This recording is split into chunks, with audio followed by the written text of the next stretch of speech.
কোটার জন্য যে 50,000 দাঁড়ায় আছে, তো তাদের যে ফাইটটা করতে হইতেছে এই জায়গায় সে কি ফাইটটা করলো? সে যদি মেধাবী হয় তাহলে ঠিক আছে, ওই 50,000 লোকের সাথে ফাইট করে আসুক, সমস্যা কি? দেশেরও উন্নতি হইলো, যে দেশের মধ্যে ভালো একজন যোগ্য লোক আসলো, বিষয়টা এরকম না?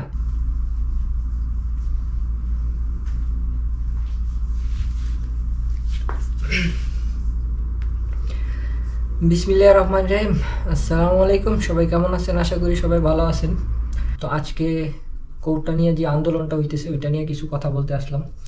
তো যারা কোটার পক্ষে কথা বলতেছেন তাদের নর্মালি একটা প্রশ্ন, যে মুক্তিযোদ্ধারা যেহেতু দেশের জন্য মুক্তিযোদ্ধাদের জন্য যেহেতু দেশ স্বাধীন হয়েছে, তো কোটা থাকাটা স্বাভাবিক।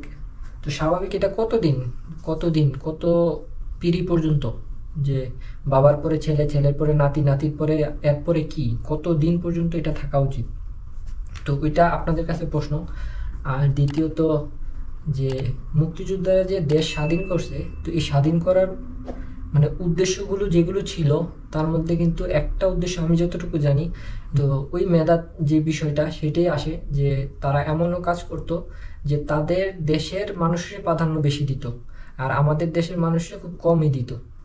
তো সেই বিষয়টা চিন্তা করেন, যে ওই বিষয়টাও কিন্তু একটা কারণ ছিল, যে আমাদের দেশের শস্য, আমাদের দেশের রাজস্ব যাই আসতো, তারা সব বেনিফিটগুলো তারা নিত।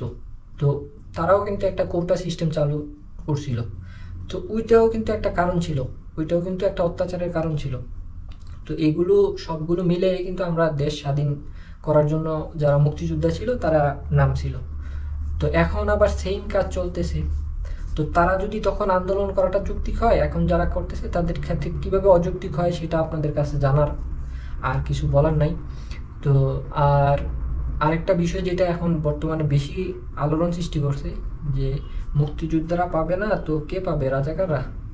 তো এখন দেখেন, মুক্তিযোদ্ধা এমন একটা অবস্থায় যে খুব সংখ্যালঘুই মুক্তিযোদ্ধা বাইচে আছে, বাকি সবাই মারা গেছে। তো আপনাদের কাছে এই প্রশ্ন, যে মুক্তিযোদ্ধা বেশি না রাজাকার বেশি? যদি মুক্তিযোদ্ধা বেশি হইয়া থাকতো, তাইলে মুক্তিযুদ্ধেই যেহেতু সংখ্যালঘু বাইচে আছে, রাজাকার কয়জন বাইচে আছে? তো এখন সবই যদি রাজাকার হয়, তাইলে, কারণ যেহেতু প্রশ্ন উত্তর দেওয়া হয়েছে এরকম, যে মুক্তিযোদ্ধারা পাবে না রাজাকাররা, তাইলে মাঝখানে কি আর কেউ নাই? যে কোটা নিয়ে আন্দোলন কি তাহলে শুধু রাজাকাররাই করতেছে? তো তাদের চাকরি হয় না? আর বাকি যারা সাধারণ পাবলিক বলতে কি কোনো জিনিস নেই? বা আমরা যে নর্মালি কিছু মানুষ আছে, ওইগুলো কি কোনো মানুষ হিসাবে ধরাই হইল না? যে বাংলাদেশে কি শুধু মুক্তিযোদ্ধা আর রাজাকার এই দুইটাই দল আছে? আর কোনো দল বা কোনো জাতি গোষ্ঠী নাই? তো এইটাই, আর কিছু বলার নাই। আর যারা কোটা আন্দোলন করতেছেন তারা 100% যৌক্তিক, এখানে কোনো অবকাশ নাই, কোনো কথা কিন্তু বলার কোনো কিছুই নেই। তো এটুকুই আমারও ইচ্ছা, যে এগুলো বন্ধ হোক। একটা বিষয় খেয়াল করেন, যে আজকাল যাদেরকে আমরা মানসিক প্রতিবন্ধী বা শারীরিক প্রতিবন্ধী বলি, তো তারাও কিন্তু কোথাও কোথাও দেখবেন, তাদের ব্যক্তিত্বর বিষয় একটা আছে, যে তারা হাত পাততে চায় না, তারা নিজে খাইতে চায়, তারা নিজে একটা চাকরি করতে চায়, তাদের নিজের একটা ব্যক্তিত্ব তৈরি করতে চায়। ওই জায়গায় যে শুধু মুক্তিযোদ্ধা কোটা, এই কোটা সেই কোটা, তো আরো অনেক কোটা আছে, তো ওই সবগুলোতেই যদি মানুষ করতে চায়, তো যাদের নিজের একটা কর্মসংস্থান চায়, যারা নিজেদের ওই রকম ভাবে তৈরি করতে চায়, তা তাদের সুযোগগুলো তো চলে যাচ্ছে। হ্যাঁ, তার মানে এই না যে মুক্তিযুদ্ধে কি মেধাবী নেই। আমি একটা উদাহরণ দিই। মনে করেন যে এক জায়গায় 5 জন লোক নেওয়া হবে, এখন ওই জায়গার মধ্যে বলতেছেন যে 2 জন লোক নেওয়া হবে মুক্তিযোদ্ধা কোটা, এরকম কিছু বা অন্য কোটা।